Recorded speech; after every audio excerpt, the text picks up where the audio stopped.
오전 10시의 정적 속에서 거실 바닥으로 비스듬히 쏟아지는 노란 햇살이 먼지 입자들을 선명하게 비추었습니다. 화면의 정중앙에는 짙은 갈색 가죽 소파가 놓여 있고 그 위에는 회색 개량 한복을 입은 박만복이 정자세로 앉아 있었습니다. 그의 두 손은 황금색 용머리가 조각된 지팡이 손잡이를 묵직하게 움켜쥐고 있었습니다. 소파 왼쪽 뒤편 식탁에는 장남 박대기가 등을 돌린 채 유리컵을 만지고 있었고 오른쪽 벽면에는 며느리 이수진이 커다란 괴종시계 앞에 서 있었습니다. 현관 신발장 앞에는 손자 박지훈이 허리를 숙인 채 그림자를 길게 들이우고 있었습니다. 전체적으로 낮은 채도의 가구들과 대비되는 황금 지팡이의 광택이 화면의 중심을 잡고 있었으며 인물들은 마치 박제된 것처럼 각자의 위치에서 고정된 구도를 형성했습니다. 집안의 공기는 차갑게 가라앉아 있었습니다. 박만복은 정면의 벽시계만을 응시하며 미동도 하지 않았습니다. 그의 손가락 마디는 지팡이를 꽉 쥔 탓에 하얗게 질려 있었습니다. 장남 박대기는 식탁 위에 놓인 유리컵에 찬물을 절반 정도 채웠습니다. 그는 주변을 한번 살핀 뒤 주머니에서 작은 약병을 꺼냈습니다. 약병 안에는 고운 입자의 흰색 가루가 들어 있었습니다. 대기는 정확히 2g의 가루를 물 위에 떨어뜨렸습니다. 가루는 수면 위에서 잠시 소용돌이치다가 이내 투명하게 녹아내렸습니다. 대기는 티스푼을 꺼내 소리가 나지 않도록 조심스럽게 물을 저었습니다. 그는 컵을 들고 거실 소파 쪽으로 천천히 걸음을 옮겼습니다. 그 시각 며느리 이수진은 거실 벽면에 걸린 낡은 괴종시계 유리문을 열었습니다. 시계추가 좌우로 움직이며 규칙적인 마찰음을 내고 있었습니다. 수진은 미리 준비한 손가락 한 마디 크기의 소형 녹음기를 꺼냈습니다. 그녀는 시계 내부의 목재 벽면 뒤쪽 눈에 띄지 않는 구석에 녹음기를 부착했습니다. 접착 테이프가 붙는 짧은 소리가 시계의 소음에 묻혀 지나갔습니다. 수진은 시계 문을 닫고 아무 일도 없었다는 듯 거실 바닥을 향해 시선을 떨구었습니다. 그녀의 발걸음은 소리가 나지 않는 실내화 덕분에 유령처럼 고요했습니다. 현관 신발장 앞에서는 박지훈이 세 번째 칸 서랍을 소리 없이 당겼습니다. 그 안에는 검은색 가죽 지갑이 놓여 있었습니다. 지훈은 지갑을 열어 5만원권 지폐를 한 장씩 세었습니다. 그는 정확히 10장을 골라내어 바지 오른쪽 주머니 깊숙이 집어넣었습니다. 지갑을 원래 위치로 되돌려 놓는 그의 손길에는 망설임이 없었습니다. 지훈은 신발장 거울에 비친 자신의 얼굴을 잠시 바라보았습니다. 그는 입술을 굳게 다문 채 고개를 돌려 테라스로 향하는 창문을 바라보았습니다. 박만복은 여전히 소파에 앉아 지팡이를 쥐고 있었습니다. 그는 갑자기 지팡이 상단의 용머리 장식을 오른손으로 잡았습니다. 그는 장식을 시계 방향으로 천천히 3바퀴 돌렸습니다. 회전할 때마다 지팡이 내부에서 금속이 맞물리는 작은 기계음이 발생했습니다. 박만복은 세 번째 회전이 끝나자 손을 멈추고 지팡이의 무게감을 다시 확인했습니다. 그의 눈동자는 여전히 정면을 향해 고정되어 있었습니다. 어떤 생각을 하는지 짐작할 수 없는 무표정한 얼굴이었습니다. 이수진은 주방으로 자리를 옮겼습니다. 냉장고 옆면에는 자석으로 고정된 이번 달 식단표가 붙어 있었습니다. 그녀는 수성펜을 집어들고 오늘 날짜인 15일 칸을 응시했습니다. 칸 안에는 생신잔치라는 글자가 적혀 있었습니다. 수지는 펜 뚜껑을 열어 그 글자 위에 굵은 검은색 선을 그었습니다. 그녀는 글자가 완전히 보이지 않을 때까지 여러 번 덧칠했습니다. 하얀 종이 위에는 이제 검은색 사각형만이 남게 되었습니다. 수지는 펜을 내려놓고 싱크대에 물을 틀어 손을 씻었습니다. 박대기가 아버지인 박만복의 앞에 도착했습니다. 그는 유리컵을 탁자 위에 소리 없이 내려놓았습니다. 아버지, 물 좀 드세요. 대기가 낮은 목소리로 말했습니다. 박만복은 대답하지 않았습니다. 대기는 1분 뒤 다시 한번 물을 마시라고 권했습니다. 여전히 반응이 없자 대기는 세 번째로 같은 말을 반복했습니다. 박만복은 그제야 시선을 움직여 탁자 위에 컵을 보았습니다. 컵 바닥에는 녹지 않은 미세한 가루 몇 알이 가라앉아 있었습니다. 만복은 그 하얀 침전물을 10초 동안 관찰했습니다. 박지훈은 거실 창문 앞에 서서 잠금 장치를 해제했습니다. 그는 창문을 옆으로 조금 밀어 성인 손바닥 하나가 드나들 정도의 틈을 만들었습니다. 줄자로 잰 듯 정확히 20cm의 너비였습니다. 창밖에서는 정원의 나무들이 바람에 흔들리는 소리가 들려왔습니다. 지훈은 벌어진 틈 사이로 외부 테라스의 동선을 확인했습니다. 그는 바닥에 떨어진 작은 나뭇잎 하나를 집어 창틀 사이에 끼워 넣었습니다. 창문이 완전히 닫히지 않도록 고정하려는 판단이었습니다. 지우는 다시 거실 중앙으로 걸어 나왔습니다. 박만복은 탁자 위에 물컵에 손을 대지 않았습니다. 대신 그는 쥐고 있던 지팡이를 들어 올려 거실 바닥을 강하게 내리쳤습니다. 쿵 하는 둔탁한 소리가 거실에 울려 퍼졌습니다. 그는 일정한 간격을 두고 지팡이를 2번 더 내리쳤습니다. 총 3번의 타격음이 집안의 정적을 깨뜨렸습니다. 식탁에 있던 대기와 주방에 있던 수진, 창가에 있던 지훈이 동시에 박만복을 향해 몸을 돌렸습니다. 박만복은 여전히 입을 다문 채 자신의 안방 쪽을 턱짓으로 가리켰습니다. 그것은 가족 모두에게 안방으로 들어오라는 무언의 압박이었습니다. 가족들은 말없이 박만복의 뒤를 따르기 시작했습니다. 박만복은 지팡이를 짚으며 무거운 걸음으로 안방 문턱을 넘었습니다. 대기는 아버지가 손대지 않은 물컵을 뚫어지게 바라보다가 마지막으로 자리를 떴습니다.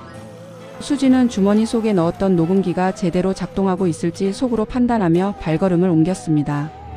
지우는 주머니 속의 현금 뭉치를 손으로 만지작거리며 가장 뒤처져 걸었습니다. 안방 문이 열리고 박만복이 장롱 앞에 서서 멈추었습니다. 그는 품 안에서 낡은 열쇠 꾸러미를 꺼내 가장 작은 열쇠를 골라냈습니다. 오전 10시 15분 안방의 묵직한 가구들이 만드는 어두운 그림자 사이로 창문을 통과한 일직선의 햇빛이 먼지 섞인 공기를 가로지르고 있었습니다. 화면의 하단에는 세월의 흔적이 묻은 짙은 갈색 마호가니 장롱이 배치되어 있고 그 앞에 박만복이 무릎을 꿇고 앉아 뒷모습을 보이고 있었습니다. 장롱의 제일 아랫단 서랍이 반쯤 열려 있으며 그 안에서 붉은색 가죽 장부의 모서리가 선명하게 드러났습니다. 화면의 오른쪽 상단에는 안방 문이 5cm 정도 열려 있고 그 틈새로 복도의 차가운 조명과 장남 박대기의 눈동자 일부가 겹쳐 보였습니다. 전체적으로 채도가 낮은 방 안의 분위기와 대조적으로 장부의 붉은색과 장롱 손잡이의 금속성이 도드라지는 구도였습니다. 안방의 공기는 거실보다 더 무겁고 정체되어 있었습니다. 박만복은 장롱 제일 아랫단 서랍을 천천히 당겨 열었습니다. 나무와 나무가 마찰하며 내는 뻑뻑한 소리가 방 안의 정적을 메웠습니다. 그는 서랍 깊숙한 곳에 손을 집어넣어 붉은색 가죽으로 감싸인 두툼한 장부를 꺼냈습니다. 장부의 표지는 손때가 타서 반들거리고 있었습니다. 박만복은 장부를 무릎 위에 올리고 한참 동안 표지를 응시했습니다. 그는 마치 장부의 무게를 재어보는 것처럼 두 손으로 그것을 지탱했습니다. 장남 박대기는 복도 쪽에 몸을 바짝 붙인 채 열린 문틈 사이로 시선을 고정했습니다. 그의 위치에서는 아버지가 장부의 몇 페이지를 펼치는지 정확히 보이지 않았습니다. 대기는 고개를 미세하게 움직여 장부가 펼쳐지는 각도를 계산했습니다. 그는 아버지가 장부를 꺼내는 행위 자체가 무언가 결심을 굳힌 결과라고 판단했습니다. 대기의 시선은 장부보다는 아버지가 그것을 꺼낸 장롱 내부의 빈 공간을 향하고 있었습니다. 박만복은 익숙한 동작으로 장부를 넘겨 48페이지를 펼쳤습니다. 그곳에는 검은색 볼펜으로 30억이라는 숫자가 정갈하게 적혀 있었습니다. 박만복은 책상 위에 놓여 있던 볼펜을 가져와 그 숫자 위로 가로줄 2줄을 그었습니다. 잉크가 종이에 스며들며 숫자를 가로질렀습니다. 그는 줄을 긋는 속도를 아주 느리게 유지했습니다. 숫자가 완전히 부정되는 것을 확인한 뒤에야 그는 볼펜을 내려놓았습니다. 박만복은 그것이 더 이상 유효하지 않은 자산이라고 판단한 듯 보였습니다. 복도에서는 청소기가 돌아가는 기계음이 들려왔습니다. 이수지는 복도 벽면에 청소기 노즐을 바짝 붙인 채 안방 문 근처를 서성였습니다. 그녀는 청소기의 소음을 이용해 자신이 이곳에 머무는 이유를 정당화했습니다. 수진의 귀는 청소기 소음 너머 안방 내부에서 들려오는 미세한 종이 넘기는 소리에 집중되어 있었습니다. 그녀는 시아버지가 장부를 펼쳤을 때 발생하는 공기의 파동까지 읽어내려 했습니다. 수지는 자신이 설치한 녹음기가 이 모든 소리를 기록하고 있을 것이라고 생각하며 청소기 손잡이를 꽉 쥐었습니다. 박만복은 장부 사이에 끼워져 있던 노란색 영수증 3장을 발견했습니다. 영수증에는 날짜와 금액이 흐릿하게 인쇄되어 있었습니다. 그는 영수증들을 하나씩 꺼내어 내용을 꼼꼼히 읽어 내려갔습니다. 확인을 마친 그는 영수증들을 겹쳐잡고 손가락 끝에 힘을 주어 수직으로 찢었습니다. 종이가 찢기는 날카로운 소리가 3번 반복되었습니다. 박만복은 찢어진 종이 조각들을 모아 곁에 있는 휴지통 깊숙한 곳에 밀어 넣었습니다. 그는 과거의 흔적을 삭제하는 것이 지금 가장 시급한 일이라고 판단했습니다. 박대기는 문틈에서 시선을 떼지 않은 채 자신의 바지 주머니 속에서 휴대전화를 꺼냈습니다. 그는 화면의 밝기를 최소로 낮춘 뒤 메시지 창을 열었습니다. 수신이는 최 사장이라고 저장된 사채업자였습니다. 대기는 오늘 안으로 모든 것이 해결될 것 같습니다. 라는 문장을 입력했습니다. 전송 버튼을 누르는 그의 손가락에는 일말의 주저함도 없었습니다. 그는 이번 기회가 자신의 파산을 막을 마지막 유산임을 확신하고 있었습니다. 대기는 휴대전화를 진동 모드로 전환한 뒤 다시 주머니에 넣었습니다. 박만복은 장부를 다시 서랍에 넣지 않고 침대 쪽으로 기어갔습니다. 그는 침대 밑 어두운 공간으로 손을 뻗어 안쪽에 숨겨져 있던 검은색 가죽 서류 가방을 끌어당겼습니다. 가방 위에는 얇은 먼지층이 내려앉아 있었습니다. 그는 가방을 침대 중앙의 하얀 시트 위에 올려놓았습니다.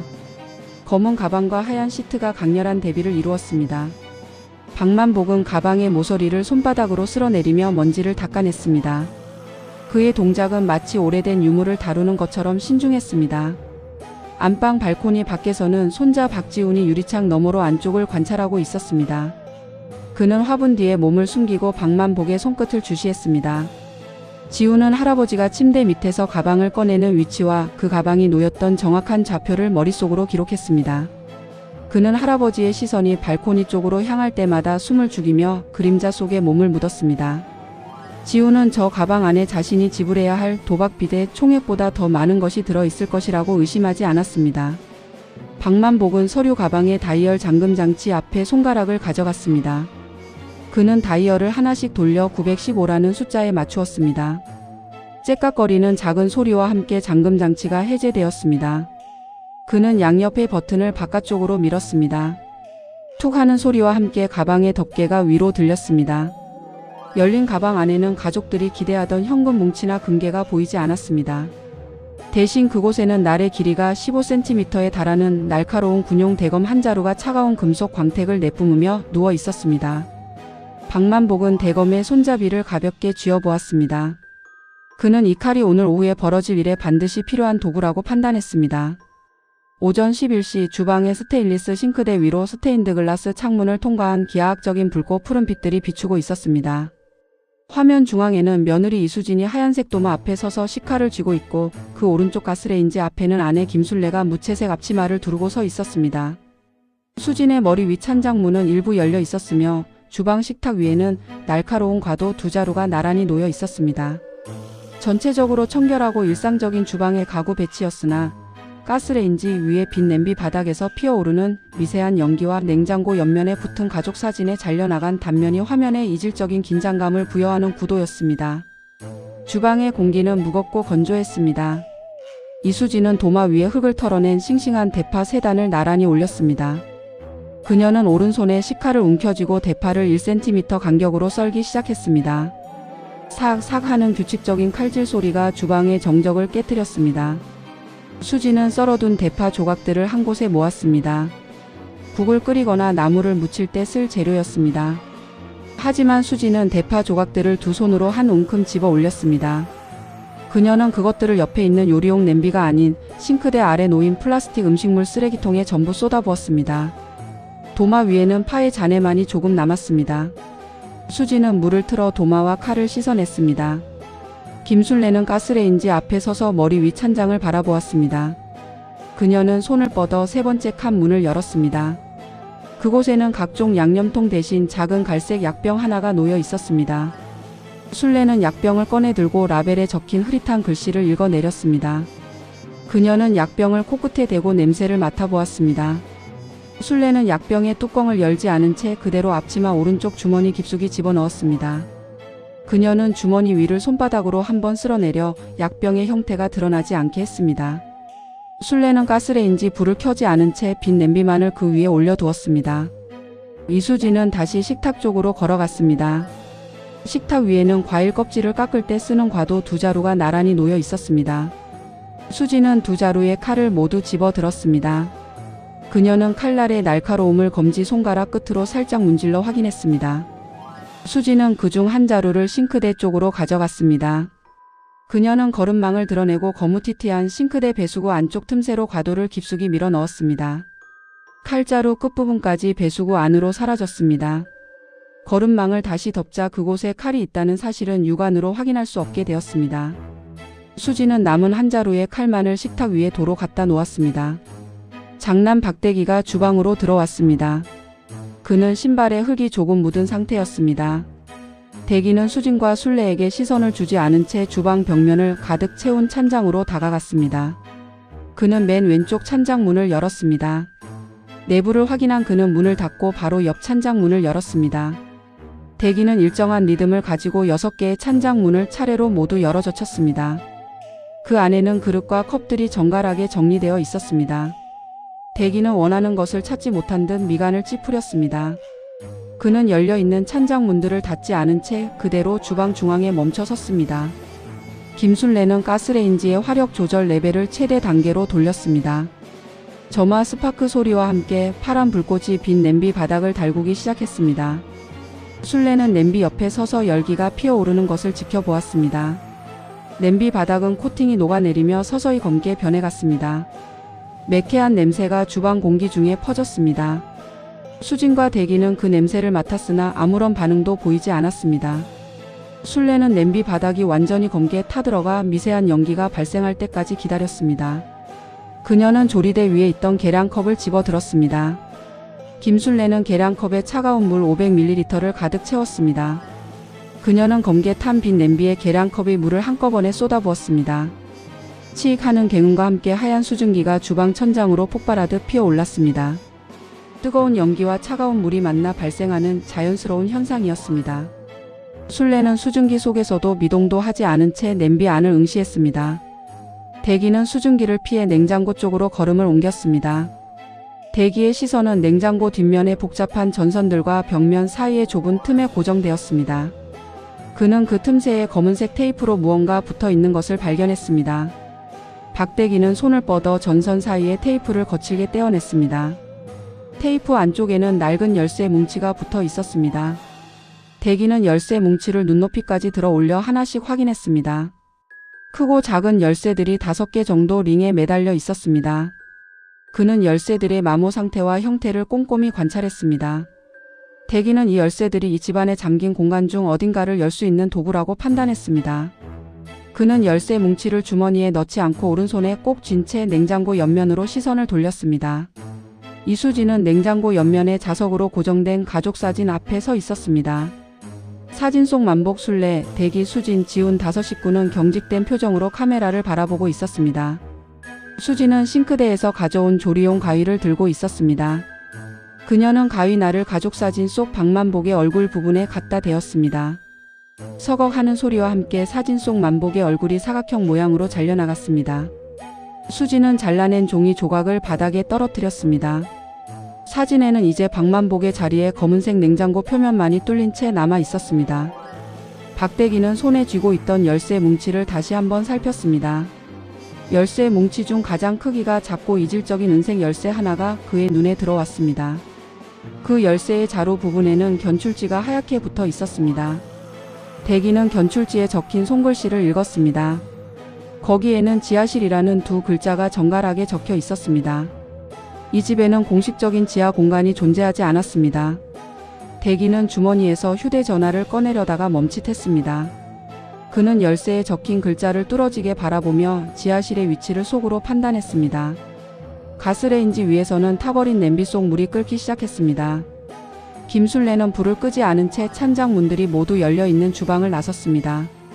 수지는 가위를 제자리에 두고 식탁 위에 남은 과도 한 자루를 응시했습니다.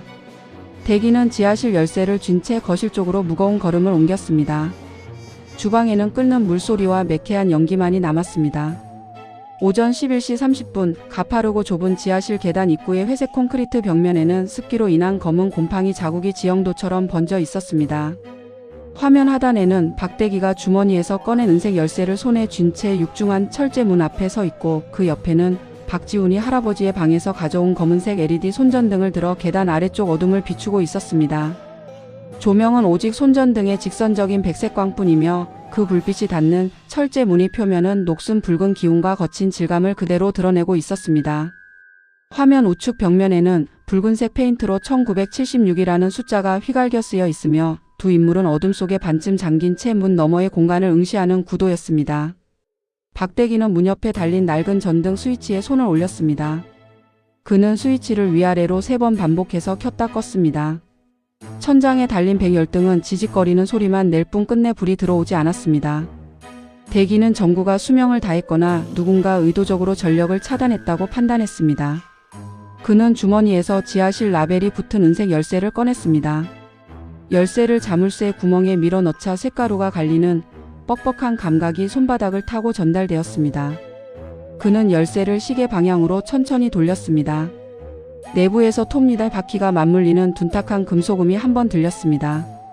철제 문이 뒤로 밀리며 약 5cm 정도의 틈이 생겼습니다. 박지우는 손전등의 광량을 최대 단계로 높였습니다. 그는 문틈 사이로 손을 집어넣어 안쪽에 걸린 이중 잠금 체인을 찾았습니다. 쇠사슬이 벽에 부딪히는 날카로운 소리가 좁은 계단 통로에 울려 퍼졌습니다. 지우는 체인의 끝부분을 갈고리에서 빼내어 벽 쪽으로 조용히 밀어두었습니다. 이제 문을 가로막는 물리적인 장애물은 모두 사라졌습니다. 대기는 문고리를 잡고 문을 바깥쪽으로 완전히 개방했습니다. 지하실 안쪽에서 차갑고 비릿한 공기가 마치 기다렸다는 듯 쏟아져 나왔습니다.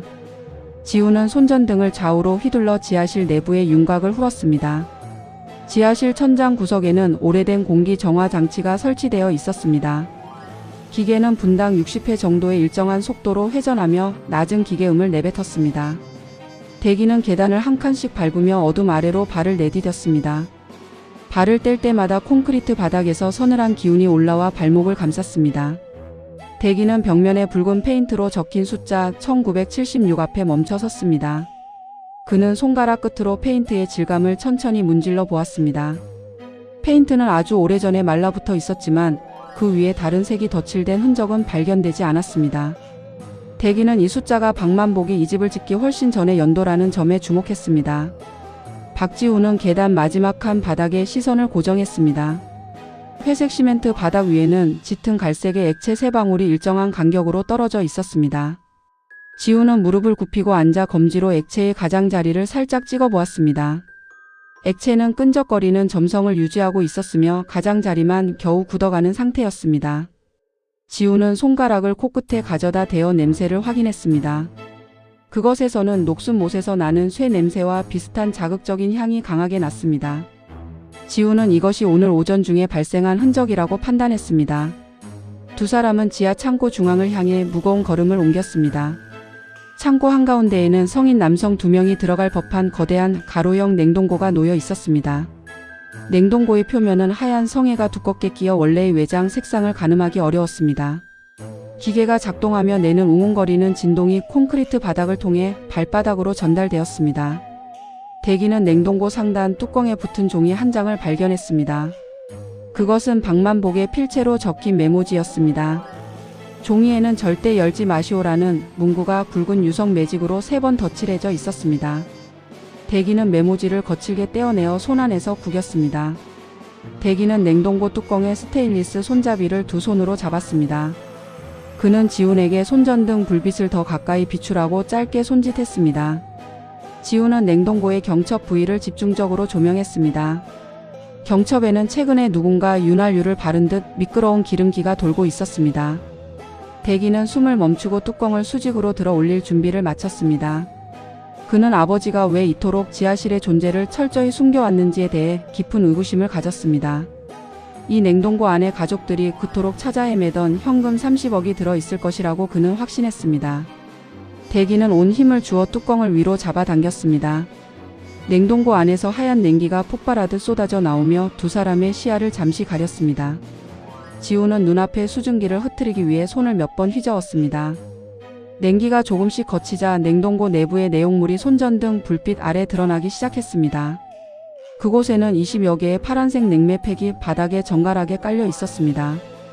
그리고 그 위에는 투명한 비닐로 진공 포장된 서류 봉투 5개가 나란히 놓여 있었습니다. 봉투 겉면에는 분류를 위한 어떠한 글씨나 기호도 적혀 있지 않았습니다. 대기는 가장 위에 놓인 차가운 봉투 하나를 집어 들었습니다. 봉투는 냉기 때문에 빳빳하게 굳어 있었습니다. 대기는 봉투의 접합부를 찢어 내부에 담긴 서류 뭉치를 꺼냈습니다. 그것은 수십 년 전에 날짜가 찍힌 부동산 등기부 등본이었습니다. 대기는 등본 상단에 적힌 소유주의 이름을 확인했습니다. 서류상의 주인은 박만복이 아니었습니다. 거기에는 최영식이라는 생소한 이름이 소유자로 기재되어 있었습니다. 대기는 자신이 알지 못하는 타인의 이름이 가족의 재산 문서에 등장한 것에 대해 강한 의심을 품었습니다. 그는 다른 봉투들 속에 더 결정적인 증거가 있을 것이라고 판단했습니다. 지우는 냉동고 바닥 구석으로 손전등에 초점을 옮겼습니다. 서류 봉투들이 치워진 자리에서 하얀 성에와 뒤엉켜 있는 작은 물체가 선명하게 보였습니다. 그것은 사람의 손가락 마디 하나였습니다. 잘려나간 단면은 얼어붙어 창백한 색을 띠고 있었으며 뼈의 일부가 미세하게 돌출되어 있었습니다. 지우는 그것을 보고도 아무런 말을 하지 않은 채 시선을 고정했습니다. 대기 역시 그 물체를 발견하고 손에 쥔 서류를 꽉 쥐었습니다. 그 순간 지하실로 내려오는 철제 계단 위쪽에서 구두굽이 콘크리트를 밟는 규칙적인 소리가 들려오기 시작했습니다. 오전 11시 45분 지하 창고의 정중앙에는 육중한 가로형 백색 냉동고가 입을 벌린 채 놓여 있었습니다. 냉동고 내부에서 끊임없이 뿜어져 나오는 하얀 냉기는 무거운 액체처럼 바닥으로 흘러내려 검은 콘크리트 위로 얇게 깔렸습니다. 박대기는 냉동고 바로 앞에 서서 내부를 내려다보았고 그의 얼굴은 박지훈이 든 LED 손전등의 강한 백색광을 정면으로 받아 기괴한 음영을 만들어냈습니다. 냉동고 안쪽에는 푸른색 냉매팩 20개가 질서정연하게 바닥을 채우고 있었으며 그 위로 반투명한 진공 포장 봉투 5개가 일정한 간격을 두고 나란히 놓여 있었습니다. 배경의 벽면은 습기를 머금어 짙은 회색으로 변해 있었고 천장에 노출된 낡은 배관들은 복잡하게 뒤엉켜 바닥으로 길고 왜소한 그림자를 드리우고 있었습니다. 박대기는 냉동고 뚜껑 상단에 붙어있던 절대 열지 마시오라고 적힌 메모지를 손으로 뜯어냈습니다. 그는 종이를 구겨 바닥으로 던졌습니다. 종이 뭉치는 차가운 냉기 속으로 사라졌습니다. 박지훈은 냉동고의 양쪽 손잡이를 잡고 뚜껑을 수직에 가깝게 완전히 들어 올렸습니다. 경첩에서 들려오는 짧은 마찰음이 지하 창고의 벽을 타고 반사되었습니다. 두 사람은 잠시 멈춰 서서 냉기가 거치기를 기다렸습니다. 대기는 가장 위에 놓인 첫 번째 진공 봉투를 집어 들었습니다. 봉투 겉면에는 서리가 얇게 내려앉아 있었습니다. 그는 손바닥에 온기로 서리를 닦아낸 뒤 봉투 속의 서류를 확인했습니다. 그것은 수십 년 전에 날짜가 찍힌 부동산 등기부 등본이었습니다. 서류상 소유주의 이름은 박만복이 아닌 최영식이라는 인물로 기재되어 있었습니다. 대기는 자신의 기억 속에 존재하지 않는 이름을 몇 번이고 되새겼습니다. 그는 이 서류가 아버지가 평생 숨겨온 부의 원천이자 동시에 치명적인 약점일 것이라고 판단했습니다. 그는 등본에 적힌 토지 주소를 확인한 뒤 자신의 휴대전화 지도 앱을 켰습니다. 검색 결과 그곳은 현재 대규모 신도시가 들어선 핵심 상업지구였습니다. 박지훈은 두 번째 봉투를 열었습니다. 그 안에는 1996년도 날짜가 선명한 신문기사 스크랩 10장이 들어 있었습니다. 기사의 제목은 특정 지역의 실종 사건과 관련된 내용이었습니다. 지훈은 기사 속 인물의 사진과 첫 번째 봉투에 적힌 이름을 대조해 보았습니다. 그는 실종된 인물이 바로 최영식이라는 사실을 확인했습니다. 지훈은 할아버지가 왜 타인의 실종 기사와 그 사람 명의의 땅 서류를 냉동고에 보관해 왔는지 의문을 품었습니다. 그는 이 발견이 단순히 유산을 찾는 과정 이상의 위험을 내포하고 있다고 판단했습니다. 대기는 세 번째 봉투를 꺼냈습니다. 그 봉투는 앞선 것들보다 훨씬 묵직했습니다. 봉투 안에는 노란 고무줄로 단단히 묶인 수표 뭉치가 들어 있었습니다. 대기는 고무줄을 벗기고 수표 한 장 한 장을 넘겼습니다. 일련 번호가 연속된 1억 원권 수표 30장이었습니다. 정확히 30억 원이었습니다. 대기는 수표의 인쇄 상태와 은행 직인을 손가락으로 문질러 보았습니다. 수표는 위조된 흔적이 없는 진품이었습니다. 그는 이 돈이 자신을 파산 위기에서 구해줄 유일한 비상구라고 확신했습니다. 그는 수표 뭉치를 자신의 양복 안주머니 깊숙이 집어넣었습니다. 그때 지훈이 손전등의 초점을 냉동고 바닥 구석으로 옮겼습니다. 서류 봉투들이 치워진 자리에서 하얀 성에와 뒤엉켜 있는 작은 물체가 보였습니다. 그것은 사람의 손가락 마디 하나였습니다. 잘려나간 단면은 급격하게 냉동된 탓에 창백한 청백색을 띠고 있었습니다. 뼈의 일부가 미세하게 돌출된 채 얼음 결정 속에 갇혀 있었습니다. 지훈은 그것을 발견하고도 아무런 말을 하지 않았습니다. 그는 단지 손전등의 불빛을 그곳에 고정할 뿐이었습니다. 댁이 역시 그 물체를 발견하고 안주머니에 넣은 수표 뭉치를 다시 한번 꽉 쥐었습니다. 댁이는 이 손가락의 주인이 채영식일 가능성이 높다고 판단했습니다. 그는 아버지가 단순히 돈을 훔친 것이 아니라 누군가의 신체 일부를 전리품처럼 보관해 왔다는 사실에 주목했습니다. 댁이는 냉동고의 뚜껑을 닫으려다가 멈칫했습니다. 지하실 입구 쪽에서 들려오는 소리 때문이었습니다. 구두굽이 콘크리트 계단을 한 칸씩 밟고 내려오는 소리였습니다. 소리는 3초에 한 번씩 규칙적인 간격을 두고 울렸습니다. 누군가 망설임 없이 지하실을 향해 직진하고 있었습니다. 댁이는 지훈에게 손전등을 끄라는 수신호를 보냈습니다. 지훈은 즉시 스위치를 눌러 광원을 차단했습니다. 지하실은 순식간에 암흑으로 변했습니다. 냉동고에서 새어나오는 희미한 한기만이 두 사람의 위치를 짐작게 했습니다. 계단을 내려오는 발소리는 이제 지하 창고 바로 앞까지 도달했습니다. 댁이는 어둠 속에서 주머니 속의 수표 뭉치와 차가운 열쇠를 동시에 움켜쥐었습니다. 철제 문이 천천히 열리며 복도의 희미한 빛이 지하실 안쪽으로 길게 스며들었습니다.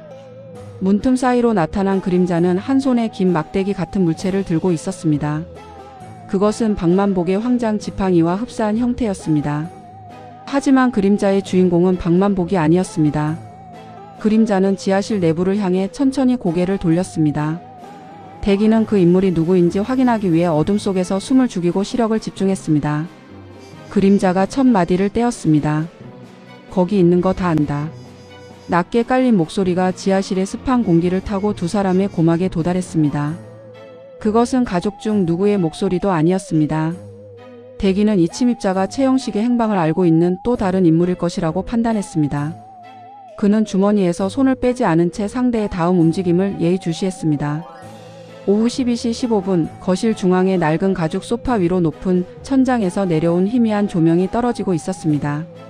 화면의 정중앙에는 회색 개량 한복을 입은 박만복이 정자세로 앉아 있으며 그의 발치에는 며느리 이수진이 신문지를 넓게 펴고 무릎을 꿇은 채 앉아 있었습니다. 오른쪽 식탁 위에는 똑같은 모양의 흰색 국그릇 4개가 가로 세로 20cm 간격의 완벽한 정사각형 구도로 배치되어 있었습니다. 배경에는 대형 텔레비전이 소리 없이 뉴스 화면을 송출하고 있으며 화면 속 앵커의 입모양만이 분주하게 움직이고 있었습니다. 전체적인 색감은 채도가 낮은 갈색과 회색이 지배적이며 식탁 위 그릇들에 담기기 시작한 붉은 액체만이 강렬한 시각적 대비를 이루고 있었습니다. 거실의 공기는 뉴스 화면의 무성 영화 같은 움직임 속에서 정지해 있었습니다. 박만복은 소파에 몸을 깊게 묻은 채 정면의 벽시계만을 응시했습니다. 그의 발치에 앉은 이수진은 은색 발톱깎이를 들고 박만복의 오른발을 자신의 무릎 위로 올렸습니다. 그녀는 신문지 위로 발톱이 튀지 않도록 조심스럽게 칼날을 움직였습니다. 딱딱 하는 건조한 마찰음이 일정한 간격을 두고 거실에 울려 퍼졌습니다. 수지는 깎아낸 발톱들을 신문지 중앙의 한 곳으로 모았습니다. 그녀의 시선은 오직 시아버지의 거친 발가락 끝에만 고정되어 있었습니다. 박만복은 갑자기 오른손을 뻗어 이수진의 뒷머리칼을 한 움큼 움켜쥐었습니다. 수진의 고개가 뒤로 살짝 젖혀졌으나 그녀는 들고 있던 발톱깎이를 놓지 않았습니다. 그녀는 비명을 지르거나 반항하는 움직임을 보이지 않았습니다. 박만복은 3초 동안 힘을 주어 그녀의 머리카락을 고정한 채 가만히 있었습니다. 그는 며느리의 정수리 부근을 내려다보며 그녀가 어떤 반응을 보이는지 시험하는 듯 보였습니다. 수지는 그저 숨을 고르며 다음 발톱을 깎을 준비를 마쳤습니다. 만복은 만족한 듯 손을 풀고 다시 소파 등받이에 몸을 기댔습니다. 수지는 신문지 위에 흩어진 10개의 발톱 조각들을 손가락으로 집어 올렸습니다. 그녀는 그것들을 크기 순으로 일렬로 정렬하기 시작했습니다. 가장 큰 엄지발톱부터 가장 작은 새끼발톱까지 한치의 오차도 없이 나열되었습니다. 그녀는 앞치마 주머니에서 작은 비닐봉투 하나를 꺼냈습니다. 수지는 정렬된 발톱들을 하나씩 집어 봉투 안으로 밀어 넣었습니다. 그녀는 이 조각들이 시아버지의 신체 일부라는 사실을 기록하듯 봉투 표면에 숫자를 적었습니다. 그녀는 봉투를 다시 주머니 깊숙이 집어넣고 신문지를 정갈하게 접었습니다. 그 사이 김순례는 주방에서 커다란 도자기 주전자를 들고 나왔습니다. 그녀는 식탁 위에 놓인 4개의 국그릇 앞으로 다가갔습니다. 순례는 주전자를 기울여 첫 번째 그릇에 붉은색 액체를 붓기 시작했습니다. 액체는 점성이 있어 꿀처럼 천천히 그릇 바닥을 채워 나갔습니다. 그녀는 액체가 그릇의 정확히 3분의 2 지점에 도달하자 주전자를 바로 세웠습니다. 술래는 나머지 3개의 그릇에도 동일한 양의 액체를 채워 넣었습니다. 거실에는 비릿하고 달콤한 향이 미세하게 퍼져나갔습니다. 박만복은 소파 옆 탁자 위에 놓여있던 은색 호루라기를 집어들었습니다. 그것은 손가락 마디만 한 크기였으며 표면이 매끄럽게 닦여 있었습니다. 만복은 호루라기를 입에 물고 잠시 숨을 모았습니다. 그는 길게 한 번 그리고 짧게 2번 호루라기를 불었습니다. 삑삑삑 하는 날카로운 금속음이 거실의 정적을 찢고 지하실 입구 쪽으로 뻗어나갔습니다. 그것은 집안에 보이지 않는 질서를 소환하는 신호처럼 들렸습니다. 수지는 그 소리에 맞춰 자리에서 일어나 식탁 옆으로 이동했습니다. 호루라기 소리가 잦아들자 지하실 방향에서 육중한 문이 닫히는 소리가 들렸습니다. 잠시 후 박대기와 박지훈이 거실로 모습을 드러냈습니다. 두 사람의 양복 바지 밑단에는 짙은 갈색의 진흙이 두껍게 묻어 있었습니다. 진흙은 아직 마르지 않아 거실 바닥에 발자국 모양의 얼룩을 남겼습니다. 대기는 안주머니 부분을 손으로 꾹 누른 채 거실 중앙으로 걸어왔습니다. 지우는 손에 들고 있던 손전등을 등 뒤로 감추며 할아버지의 눈치를 살폈습니다. 그들의 구두 끝에서는 지하실의 차가운 습기가 배어 나오고 있었습니다. 박만복은 소파에서 일어나 식탁 쪽으로 천천히 걸음을 옮겼습니다. 그는 자식들의 바지에 묻은 진흙을 훑어보았으나 아무런 질책도 하지 않았습니다. 그는 오히려 그들이 가져온 지하의 냄새를 즐기는 듯 코끝을 실룩거렸습니다. 대기는 거실 식탁 위에 놓인 붉은 액체를 보고 잠시 멈칫했습니다. 그는 그것이 무엇인지 묻지 않았으나 그릇 속의 액체가 흔들리는 모양을 유심히 관찰했습니다. 지우는 할아버지의 시선을 피하며 식탁의 빈자리에 가서 섰습니다. 김술래는 가족들 앞에 붉은 액체가 담긴 그릇을 한 개씩 배분했습니다. 그녀는 마치 아주 오래된 제사를 지내는 사제처럼 경건한 동작으로 그릇을 놓았습니다. 박만복은 식탁 상석에 앉아 가족들의 얼굴을 하나하나 응시했습니다. 그는 자신의 주머니에서 아까 안방에서 챙겼던 군용 대검을 꺼냈습니다. 만복은 칼날이 식탁 위 조명을 받아 번뜩이도록 각도를 조절했습니다. 그는 칼끝으로 식탁 중앙의 나무 표면을 가볍게 긁었습니다. 끼익 하는 소름 끼치는 소리가 가족들의 귀를 자극했습니다. 박대기는 주머니 속에서 만져지는 수표 뭉치의 촉감을 되새기며 아버지의 칼끝을 보았습니다. 그는 이 식사가 단순한 점심이 아님을 직감했습니다. 박지훈은 지하실에서 본 잘려나간 손가락의 이미지를 머릿속에서 지우려 애쓰며 그릇 속을 보았습니다. 액체 위로 자신의 창백한 안색이 반사되어 보였습니다.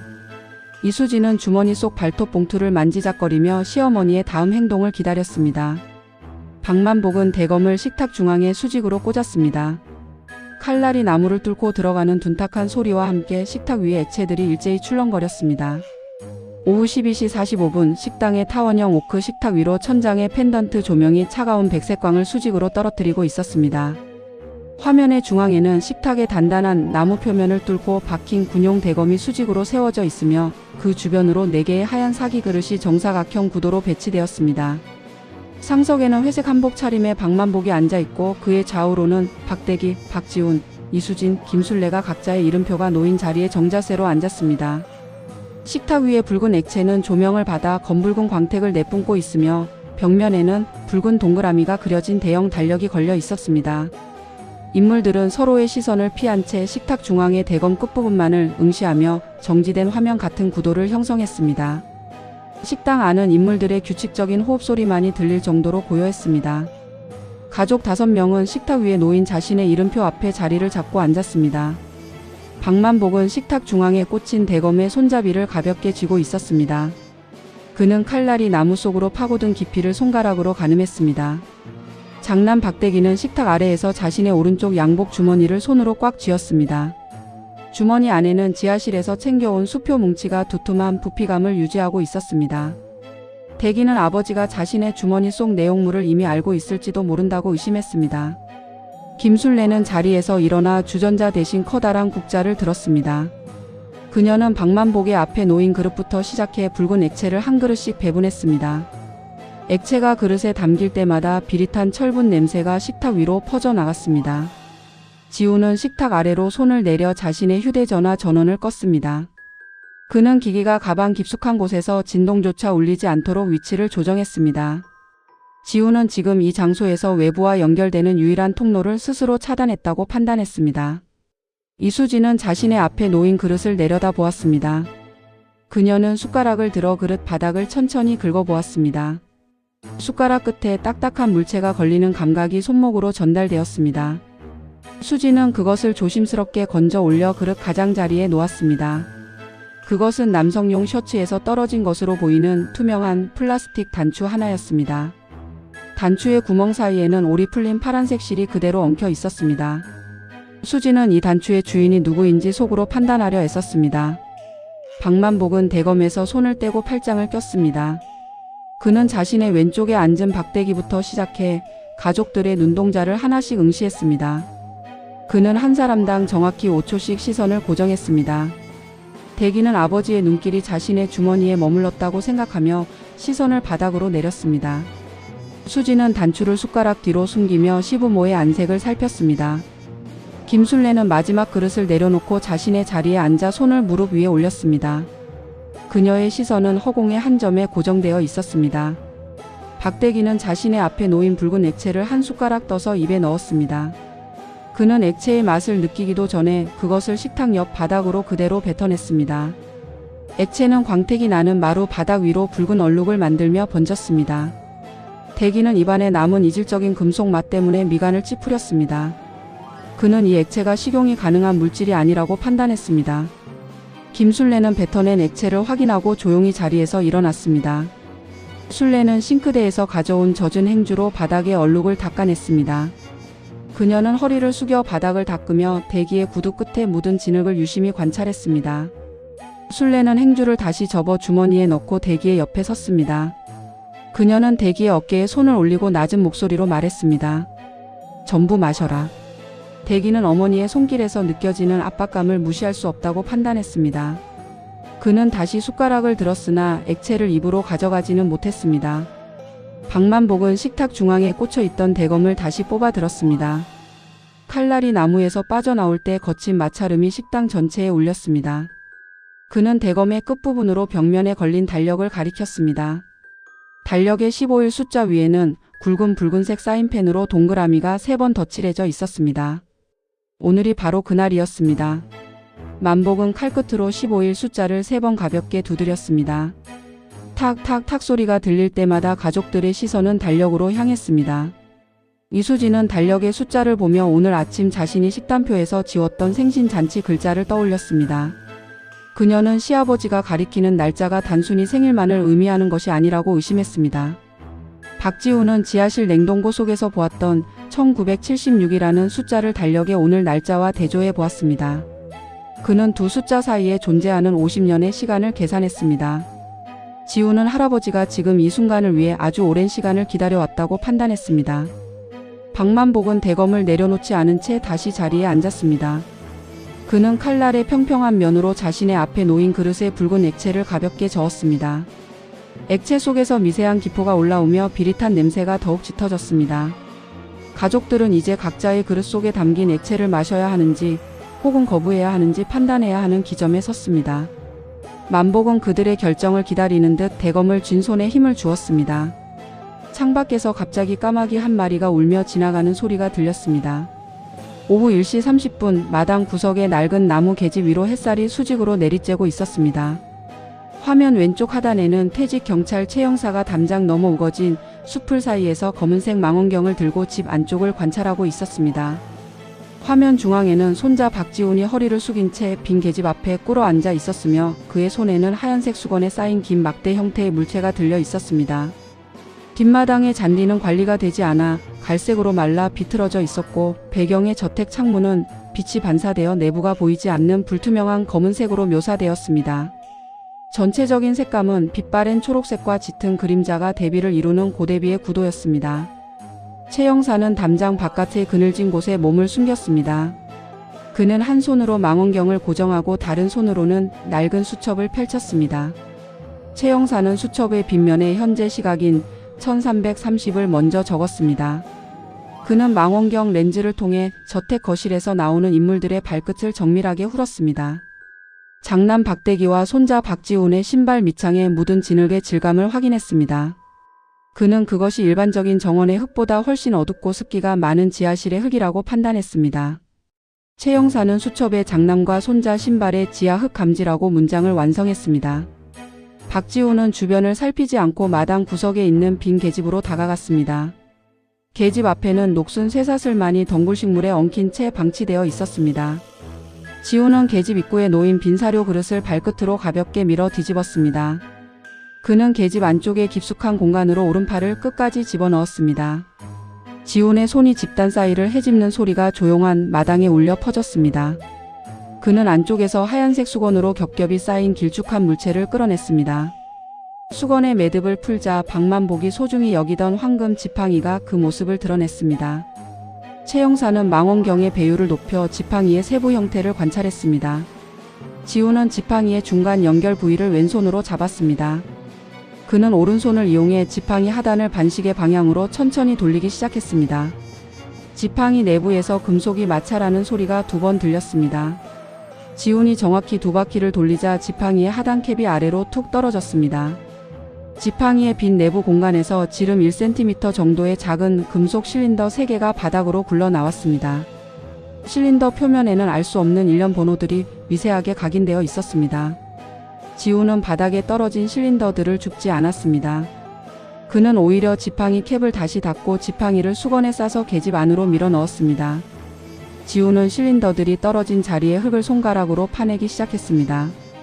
그는 깊이 10cm 정도의 구멍을 만든 뒤 실린더 3개를 그 안에 나란히 집어넣었습니다.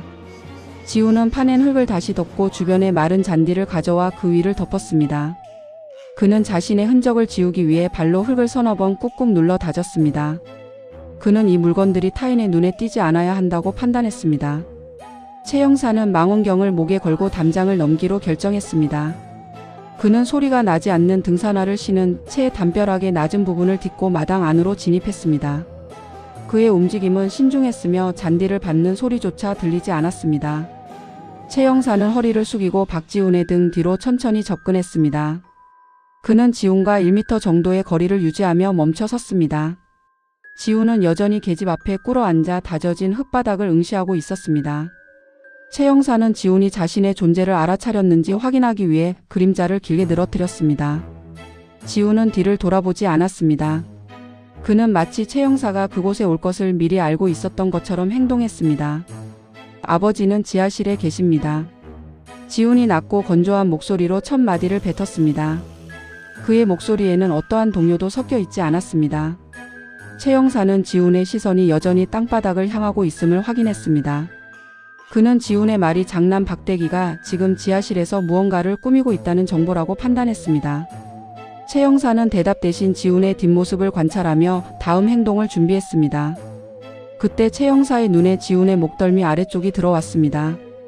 지훈이 고개를 숙이자 셔츠 깃 사이로 숨겨져 있던 문신이 선명하게 드러났습니다.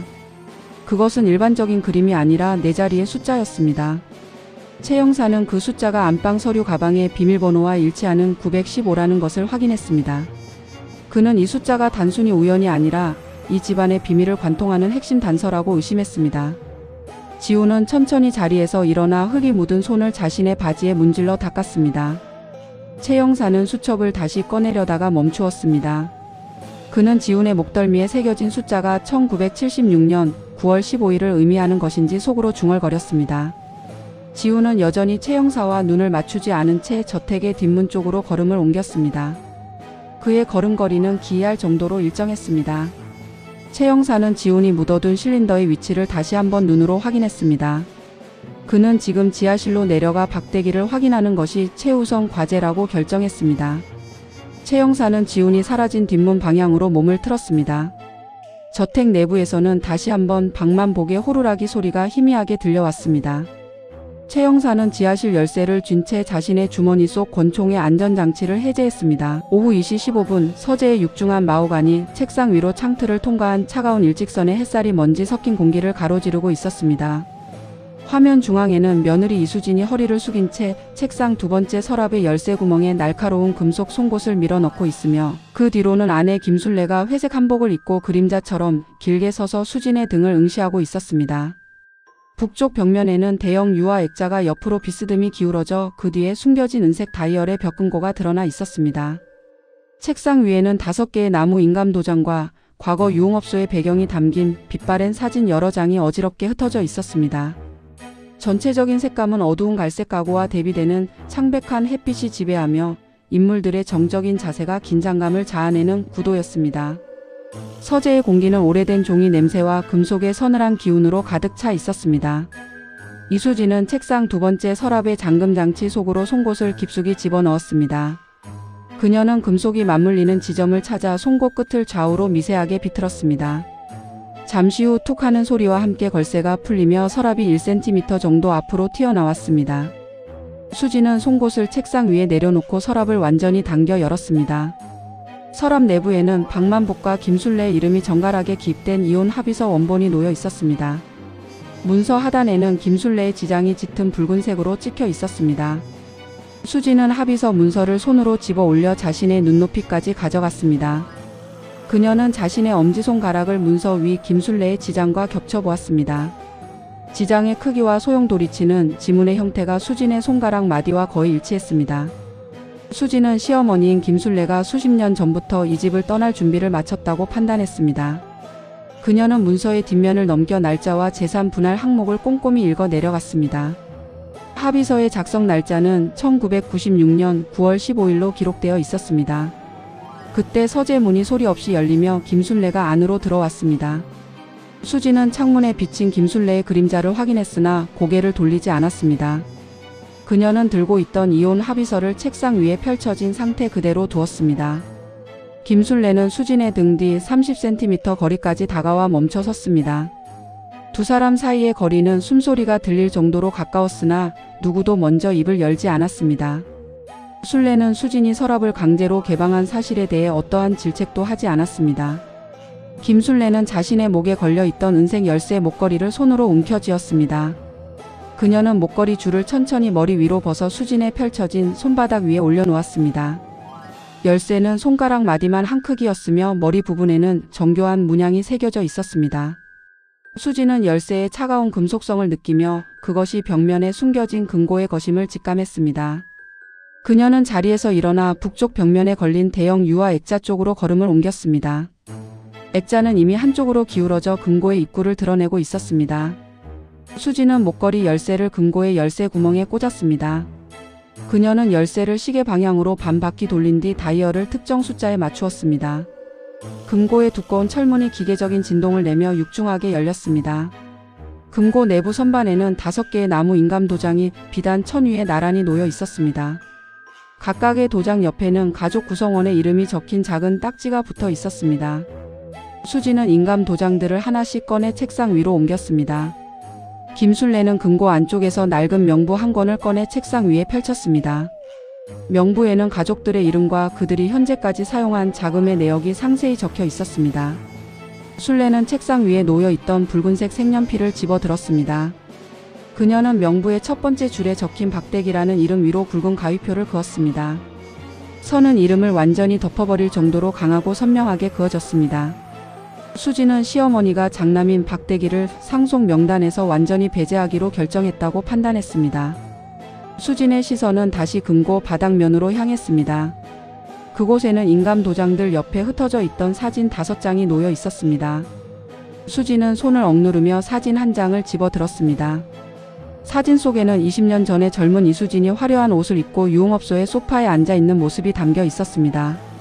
사진의 각도는 멀리서 몰래 촬영된 것처럼 구도가 치우쳐 있었습니다. 수지는 시어머니가 자신의 과거를 이미 오래전부터 수집해왔다는 사실에 심한 의심을 품었습니다. 김술래는 사진을 보고 있는 수진의 어깨를 가볍게 두드렸습니다. 그녀는 사진들을 하나로 모아 다시 금고 안쪽 깊숙한 곳에 밀어 넣었습니다. 술래는 수진의 눈을 응시하며 아주 낮은 목소리로 중얼거렸습니다. 이것은 내가 아니라 우리가 지켜야 할 비밀이다. 수진은 그 말이 협박인 동시에 자신을 집안의 공범으로 받아들이겠다는 선언이라고 판단했습니다. 그녀는 인감 도장 5개를 자신의 앞치마 주머니 안으로 옮겨 담았습니다. 서재 밖에서는 다시 한번 박만복의 호루라기 소리가 들려왔습니다. 소리는 아까보다 더 길고 날카롭게 식당 방향에서 울려 퍼졌습니다. 김술래는 기울어진 액자를 다시 정위치로 돌려 금고를 숨겼습니다. 수지는 책상 위에 송곳을 챙겨 서재를 나설 준비를 마쳤습니다. 두 여자는 서로의 얼굴을 확인한 뒤 문을 열고 거실로 향했습니다. 오후 3시 정각 저택의 낡고 높은 철제 대문 앞에 검은색 대형 승용차 3대가 일정한 간격을 유지하며 일렬로 정차했습니다. 화면의 중앙에는 대문 안쪽 마당에서 거실 쪽을 바라보는 시점이 배치되었고 차에서 내린 검은 양복 차림의 남성 6명이 일정한 크기의 검은색 서류 가방을 들고 대문 안으로 진입하고 있었습니다. 거실 내부에서는 박만복이 원형 목재 테이블 상석에 앉아 그들을 맞이할 준비를 마쳤으며 그 뒤편 창가에는 최 형사가 은색 수갑을 손에 쥔 채 역광을 받아 검은 실루엣으로 서 있었습니다. 전체적인 색감은 오후에 강렬한 햇살이 만드는 짙은 노란색과 건물 내부의 어두운 갈색이 고대비를 이루고 있으며 인물들은 각자의 위치에서 거대한 체스판의 말처럼 고정되어 긴장감을 극대화하는 구도였습니다. 대문 앞에 멈춰 선 승용차들의 엔진 소리가 동시에 꺼졌습니다. 차 문이 열리는 소리가 6번 들렸고 남성들은 한치의 흐트러짐 없이 마당의 자갈밭을 밟았습니다. 박만복은 거실의 이중 미닫이 문을 활짝 열어둔 채 그들의 발걸음 소리에 귀를 기울였습니다. 남성들은 거실로 들어와 박만복을 향해 짧게 목례했습니다. 그들은 원형 테이블 주위의 빈 의자들에 나누어 앉았습니다. 남성들은 약속이라도 한 듯 가방의 잠금 장치를 동시에 해제했습니다. 거실에는 6번의 금속성 마찰음이 겹쳐 울려 퍼졌습니다. 남성들은 가방 속에서 수백 장의 서류 뭉치들을 꺼내기 시작했습니다. 서류들은 테이블 위에 놓이며 10cm 이상의 높이로 겹겹이 쌓였습니다. 장남 박대기와 손자 박지우는 거실 벽면에 붙어 서서 그 광경을 지켜보았습니다. 박대기는 서류 뭉치의 최상단에 적힌 제목을 확인하기 위해 고개를 길게 뺐습니다. 거기에는 재산 일체 사회 환원 및 신탁 계약서라는 문구가 굵은 고딕체로 인쇄되어 있었습니다. 박대기는 자신이 아까 안주머니에 넣었던 수표 뭉치가 이제 무용지물이 될 수도 있다는 불안에 휩싸였습니다. 박지우는 할아버지의 얼굴을 살폈으나 박만복은 여전히 무표정한 상태를 유지했습니다.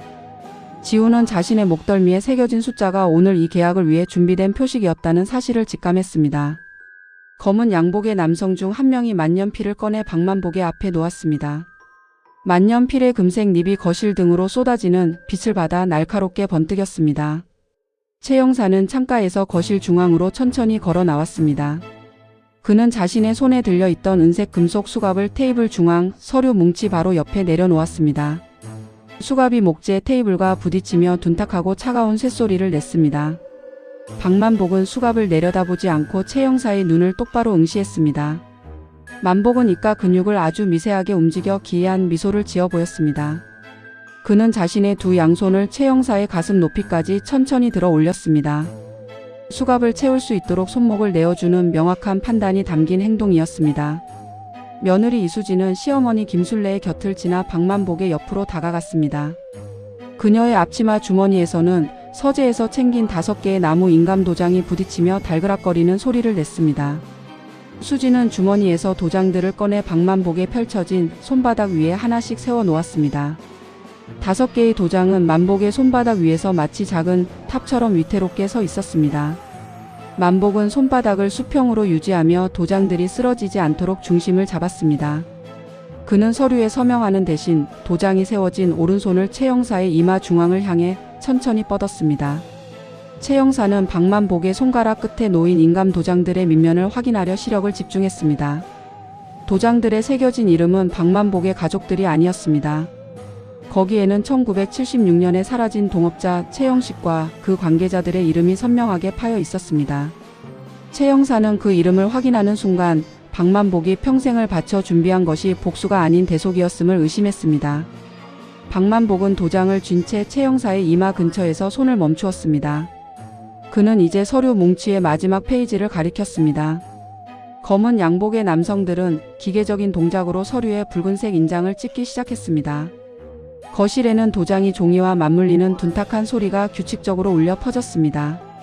박대기는 테이블 위의 수갑과 서류를 번갈아 보며 자신이 이 집안에서 완전히 도태되었음을 확신했습니다.